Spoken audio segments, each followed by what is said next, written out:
Hello, cravers! Tara na, let's cook one of the North's comfort dishes, classic white beans with para pork.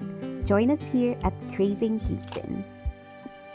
First, i-sear muna natin ang pork na may taba para medyo matunaw ang mantika.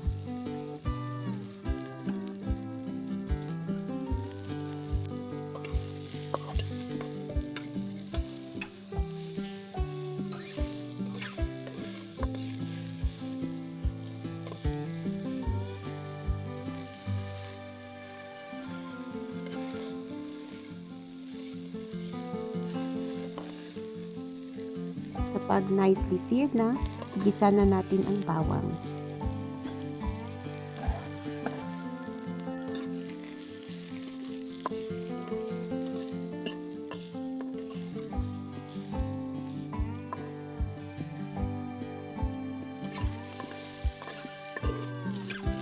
Once browned and fragrant na ang garlic, idagdag na natin ang laman or yung meaty parts at ang mga piraso ng parboiled pata.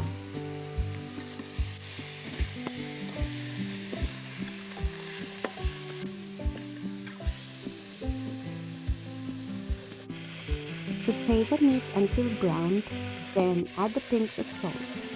Mas okay ang mag-season early para mas kumapit ang lasa habang niluluto.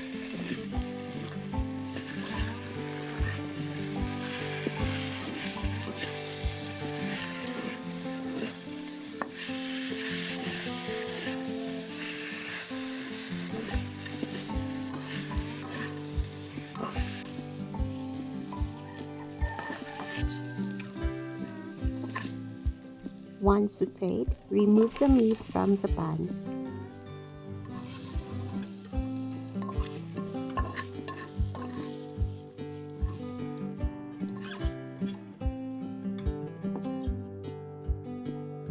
Then, igisa na natin ang sibuyas until soft and fragrant.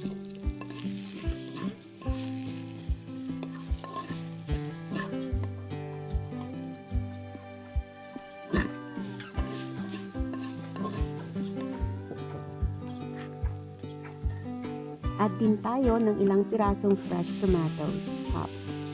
Kailangan to para magbigay ng natural sweetness at konting asin para balance ang lasa ng ulam.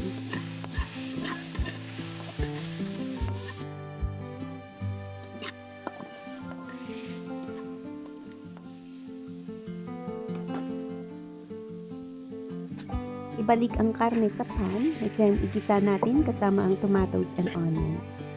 Kailangan to para mag-blend ang flavors at ma-absorb ng meat ang tamis at asim ng tomatoes para mas malasa ang ulam.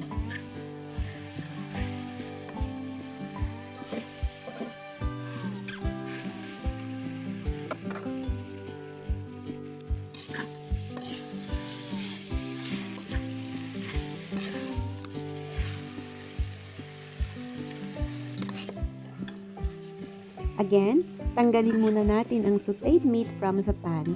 I'm doing this because the white beans I bought take a bit longer time to cook. So we'll let them simmer properly before bringing the meat back in.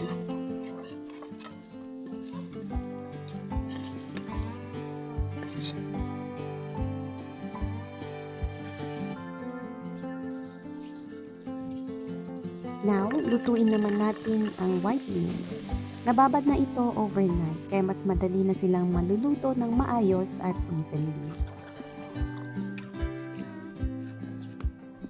Lagyan ng tubig, i-cover ang pan, and let it simmer over medium heat hanggang slightly lumambot ang beans.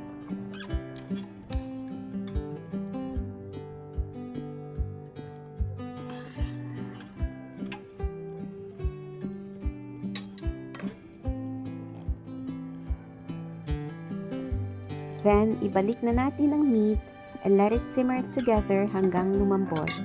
Dito magmi-meet ang flavors kaya mas magiging rich at mas malasa ang ulam.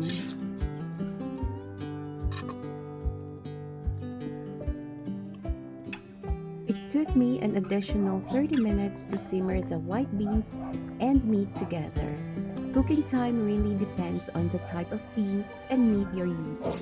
as well as how soft you want the final dish to be. Now, mag-add tayo ng asin at vegetables like sayote and pechay. Pwede ka ring maglagay ng ibang gulay at flavor enhancer like magic sarap kung gusto mo. Pero for me, mas prefer ko yung plain lang with sea salt.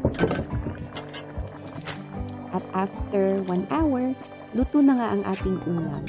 Rich at savory yung pata at pork, creamy yung beans, tapos may fresh crunch pa ng sayote at pechay.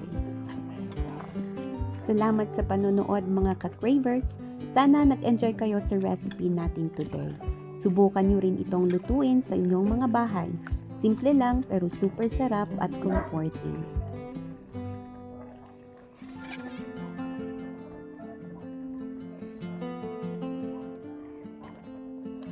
Kung nagustuhan nyo to, don't forget to like, share, and mag-subscribe na rin sa channel Craving Kitchen para sa mas marami pang lutong bahay na recipes.